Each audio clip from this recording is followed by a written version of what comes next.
Saudara-saudara, saya lanjutkan pembahasannya. Kalau tadi tentang kekerasan seksual di ruang publik, sekarang saya akan membahas kekerasan seksual di ranah keluarga.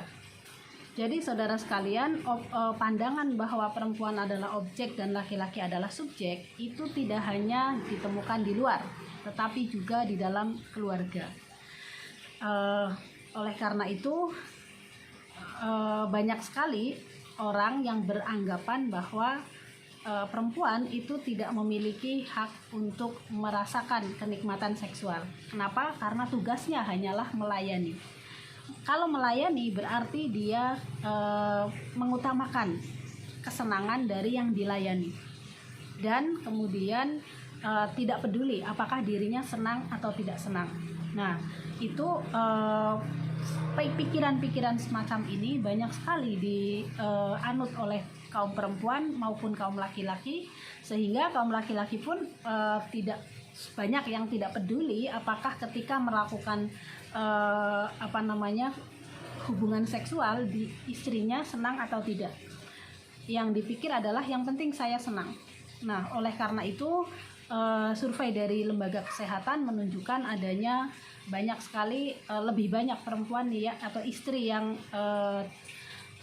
tidak puas dengan kehidupan seksualnya dibandingkan dengan laki-laki.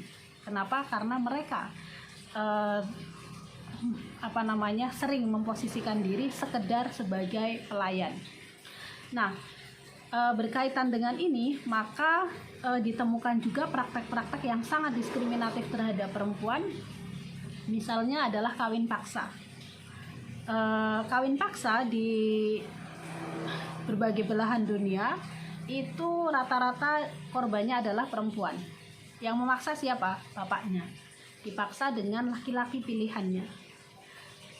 Logikanya perkawinan itu terjadi atas kehendak bapak dan calon suaminya atau ayah dari calon suaminya. Kemudian setelah terjadi pernikahan, sedangkan pernikahan itu adalah akad yang menghalalkan hubungan seksual, maka akan terjadi pemaksaan hubungan seksual. Nah, itu dianggap tidak penting bagi sebagian masyarakat, sehingga persetujuan perempuan untuk menikah bisa diabaikan, karena yang penting adalah nanti dia halal punya suami, ya melayani suami. Bagaimana perasaan dia menikah dan melayani orang yang tidak dia cintai itu tidak dipertimbangkan. Nah, kemudian ada lagi praktek sunat terhadap perempuan. Ini masih terjadi sampai sekarang di Afrika. Di Indonesia dulu banyak juga, sekarang sudah berkurang. Kalau di luar Jawa konon masih ada. Perempuan dipotong alat kelaminnya di bagian klitorisnya dengan maksud untuk menghilangkan sifat liar seksualitasnya. Kenapa? Mereka banyak komunitas-komunitas yang mempraktekkan khitan atau sunat bagi perempuan ini berpikiran bahwa kalau perempuan tidak dipotong klitorisnya, maka dia akan menjadi orang yang aktif, yang binal, yang memalukan, yang berinisiatif. Sedangkan perempuan itu menurut pandangan ini seharusnya pasif, melayani, dan tidak liar. Nah, kalau dibiarkan liar, dia beresiko mencemarkan nama baik masyarakatnya, nama baik komunitasnya.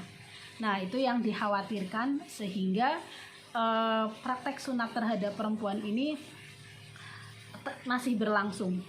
Nah, kalau Anda melihat foto-foto di internet tentang sunat perempuan, sangat mengerikan. Pemotongannya memakai alat yang tidak higienis. Tidak memakai pisau yang steril, tetapi memakai pisau yang kadang pisau dapur. Kemudian berdarah-darah.